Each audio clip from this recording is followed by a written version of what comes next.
Hello అండి, అందరికీ నమస్తే. ఈరోజు వీడియో వచ్చేసేసి మనం జూన్ నెలలో ఏమేమి తీసుకుంటే జాగ్రత్తలు మందారాల పువ్వులు కానీ చెట్లకు కానివ్వండి, మనం చేసే జాగ్రత్తలను బట్టి పువ్వులు అనేటివి ఎప్పుడు రెగ్యులర్గా వస్తుంటాయండి. ఫస్ట్ వచ్చేసేసి మనం తొక్కులని పడేస్తుంటాం కదా, అరటి తొక్కులు నిమ్మ తొక్కులు నేను పడేయకుండా ఒక మంచి ఫర్టిలైజర్ ముందుగానే చూపిస్తున్నానండి. ఈ ఫర్టిలైజర్ని వాటర్లో ఒక 2 days కానీ 3 days కానీ నానబెట్టేసేసుకొని పక్కన పెట్టేసుకుందాం. ఫస్ట్ ఫర్టిలైజర్ ఎలా తయారు చేస్తానో చూపిస్తున్నాను. అరటి తొక్కులు మనం ఎప్పుడు పడేస్తుంటాం కదా, పడేయకుండా ఎవరైనా ఇలా చేసి పెట్టేసేసుకోండి. నిమ్మ తొక్కుల్ని 2 కలిపేసేసి మంచి ఫర్టిలైజర్ మందారాలకు కానివ్వండి, ఏ పూల మొక్కలకైనా చాలా బాగా పూస్తాయండి. ఇది ఎప్పుడు కూడాను వేస్ట్గా పడేయబాకండి. ఒక డబ్బాలో కానీ స్టోర్ చేసేసుకున్నా కూడా చాలా మంచిదండి.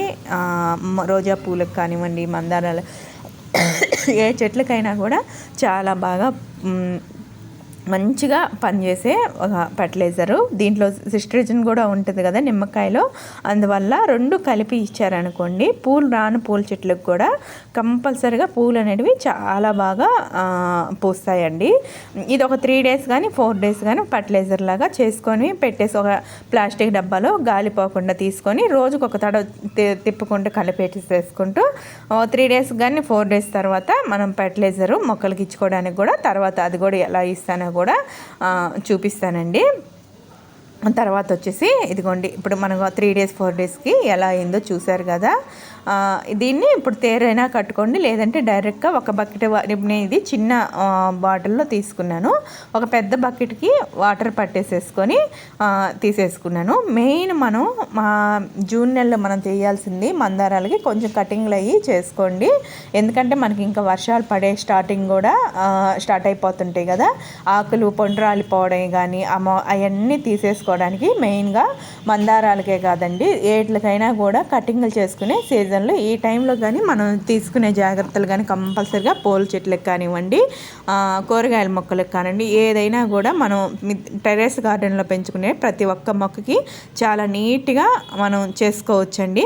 పొండ్రాలిపోయిన ఆకులు కానివ్వండి, మొగ్గలు అలాంటివన్నీ తీసేసుకొని ఎండిపోయిన పుల్లలు మొత్తం కట్ చేసేసుకుంటే మనకి ఇంకా వర్షం పడే స్టార్ట్ అవుతూ ఉంటాయి. అప్పుడు మనకి కొంచెం గ్రీన్గా ఈ ఎండలకు అంతా మనకి డల్ అయిపోయి ఉంటాయి కదా మన మొక్కలన్నీ కూడాను. అలా మనం కట్ చేసేసి వాటర్ రోజు మనకి ఏదో ఒక టైంలో వర్షం అనేది పడుతూనే ఉంటుంది. మనం ఇచ్చే వాటర్ కన్నా కూడా వర్షం నీళ్ళు అనేవి చాలా బాగా పనిచేస్తాయండి.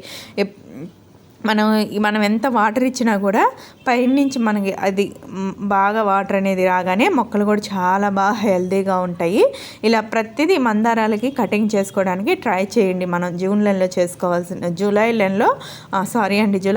చేసుకోవాల్సిన జూన్ ఎండింగ్ నుంచే మనం అన్నీ చేసేసుకుంటూ ఉంటే మనకి కంపల్సరిగా మందారాలకు కానివ్వండి, ఏమన్నా ఇప్పుడు బెండ మొక్కలు అలా పెట్టినట్లకు కూడాను కటింగ్ చేసేసి పొడిగిపోయి ఉంటాయి కదా, కింద నుంచి గుబురుగా ఇట్లాగే నేను బెండ మొక్కలు అయితే ట్రై చేస్తానండి. ఎప్పుడు కూడాను బెండ చెట్లు ఫస్ట్ పైకి పవనిస్తాం, మళ్ళీ కింద మధ్యలో కట్ చేసి ఇప్పుడు చూడండి నాకు ఇట్లా గుబురుగా వచ్చేసి మళ్ళీ మనకి 2వ తడవ కూడా కాపు రావడానికి కూడా మంచిగా పనికొస్తాయండి. ఏదైనా కూడా కటింగ్ చేసే కొద్దీ మొక్క హెల్తీగా పెరగద్దండి. ఎప్పుడు కూడాను మనం ఎంత హెల్తీగా పెంచుకుంటామో మొక్కలకి ఇలా ఫర్టిలైజర్స్ కూడా మనం 15 రోజులకు కానీ 20 రోజులకు వంటింట్లో వచ్చేటివే ప్రతిదీ వేస్ట్ చేసుకోకుండా మన గార్డెన్లో ఎప్పటికప్పుడు మనం రీసర్కిల్ లాగా చేసుకుంటూ ఉంటే మొక్కలు హెల్తీగా ఉంటాయి. మనకి రూపాయి ఖర్చు లేకుండా కూడా మనకి ఫర్టిలైజర్స్ తయారవుతుంటాయి. ఆకుల పైన కానివ్వండి, కింద మొక్క మొదట్లో కానీ ఎలా పూసినా కూడా పూలు అనేటివి చాలా బాగా పూస్తాయండి. ఇంత మనకి ఎండాకాలం అయినా కూడా ఇలా ఫర్టిలైజర్స్ తయారు చేసి కంపల్సరిగా మీ మొక్కలకి కంపల్సరిగా వేయడానికి ట్రై చేయండి. మట్టి కూడా మార్చుకోవచ్చు. మనం కంపోస్ట్ చేసుకున్న మట్టి కూడా ఈ టైంలో ఇచ్చారనుకోండి, మందారం చెట్లకి కటింగ్ చేసుకోవడం కానీ, మందారంలకి ఏ చెట్లకైనా మట్టి మార్చుకోవడం కానీ, ఇలా మట్టి కూడా మనం కంపోస్ట్ చేసుకుని మొక్క మొదట్లో వేయడం కూడా చాలా మంచిగా పనిచేస్తుందండి. మెయిన్గా కటింగ్ చేసుకోండి మందారాలకి. తర్వాత పొండ్రాలిపోయినవి పైన తుంచేసి చేసుకోవడం. పైన ఇట్లా చూపిస్తున్నాను కదా, అక్కడ కొంచెం కట్ చేసేసాను. మళ్ళీ పక్క నుంచి మనకి చిగురు అనేది వస్తుంది. నేను మల్లె చెట్టు కూడా ఆకు దూర్చేసేసానండి. మళ్ళీ వర్షం పడినప్పుడు మళ్ళీ ఎప్పట్లాగే వస్తాయండి. ఇట్లాగా నేను ఫెర్టిలైజర్స్ కూడా చూపించాను కదా, ఇందాక చెప్పాను కదా కొలత కూడా. తీసుకున్న బట్టి ఆ బకెట్లో కలిపేసేసుకుంటానండి. కలిపేసేసి మొక్కకి చూసారు కదా, ఇప్పుడు మొక్క చెట్టు మొదట్లైనా పోస్తానండి, లేదంటే మీరు స్ప్రే చేసుకున్న చాలా బాగా పనికొస్తాయండి. ప్రతి చెట్టుకి ఇస్తానండి, పూలు పూసే చెట్లకనే కాదు కూరగాయల మొక్కలకు కూడా ఇస్తాను. రెండు చాలా బాగా యూజ్ అవుతాయండి మన మొక్కలకి. కానీ ఇది 20 రోజులకు కానివ్వండి అట్లా ఇచ్చారనుకోండి కంపల్సరిగా హెల్తీగా పెరుగుతాయండి మన మొక్కలు.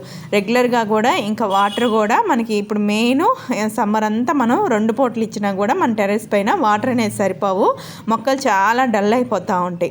అలాంటప్పుడు మనం కంపల్సరిగా ఇట్లాంటివి మనం ఇచ్చుకుంటూ వచ్చాయనుకోండి పూత రాలిపోవడం కానీ ఎండకి జోడలినట్టు అయిపోతూ ఉంటాయి. ఇలా ఇస్తుంటే మన వర్షాలు పడే లోపల మన మొక్కలకు కూడా మంచి బూస్టింగ్ లాగా మనం ఏరుల్లో అప్పటికి వర్షాల టయానికి మంచిగా హెల్తీగా కూడా బాగా పెరుగుతాయండి.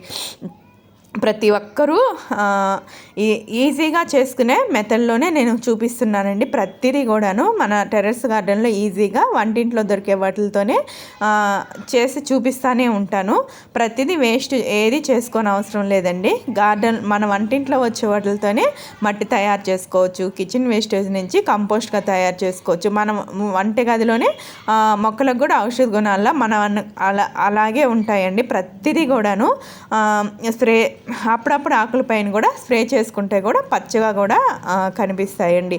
ఇదండి ఇంకా మందారాలకి మనం జూలై నెలలో తీసుకోవాల్సిన జాగ్రత్తలు కూడాను. ఎప్పుడు మనం కటింగ్ చేసేసుకుంటే వర్షం పడుతుంటుంది కాబట్టి మంచిగా మనకి చిగుర్లు రావడం కొత్తగా మళ్ళీ మొదలవుతూ ఉంటాయండి. చిన్న గార్డెన్లో చేసుకునే వాళ్ళకైనా మంచి ఫలితం అనేది చాలా వరకు కంపల్సరిగా వస్తాయి. సమ్మర్లో ఎక్కువగా మనకి మొక్కలు అనేటివి చాలా వరకు దెబ్బతినేస్తాయండి. అలా మనం ఎంత జాగ్రత్త చేసుకున్నా ఏదో ఒకటి మొక్క అనేది మాత్రం డల్ అయిపోతూ ఉంటుందండి. ఇదండి ఈరోజు వీడియో వచ్చేసేసి మన వీడియోస్ ఎవరైనా చూస్తున్న వాళ్ళకి, కొత్తగా ఎవరైనా చూస్తున్నా మన వీడియోస్ ఫాలో అయ్యే వాళ్ళకి, పాత వీడియోలకు చూసే వాళ్ళకి కూడా మన వీడియోస్ అర్థవచ్చు. కొత్తగా మన సబ్స్క్రైబర్స్ కోసం నేను మళ్ళీ ఇది ఇన్ఫర్మేషన్ ఇద్దామని, పూలు అనేటివి ఎలా పూస్తే ఎలా బాగా అంటే ఏమి ఇస్తే పూలు అనేటివి బాగా వస్తాయి అనేటివి కూడా చెప్పానండి. మన మెయిన్ కటింగ్లు కంపల్సరీగా ఎప్పటికప్పుడు కటింగ్ అనేది చేసుకుంటూ రావాలండి. ఎప్పుడు కూడా కటింగ్ చేయకుండా వదిలేబాకండి. మొక్కలకి కటింగ్ చేసే కొద్దీ పువ్వు కూడా బాగా వస్తాయి, పెరగడం కూడా బాగా పెరుగుతాయి, మంచిగా పూలు వస్తాయి. ఎప్పుడు కూడా కటింగ్ చేస్తేనే పూలు కూడా చాలా బాగా వస్తాయి. మనం కటింగ్ చేసే కొద్దీ పూలు అనేటివి కూడా చాలా బాగా వస్తాయి. ఇదండి వీడియో. నచ్చితే ఒక లైక్ ఇవ్వండి, షేర్ ఇవ్వండి, సబ్స్క్రైబ్ చేసుకోండి.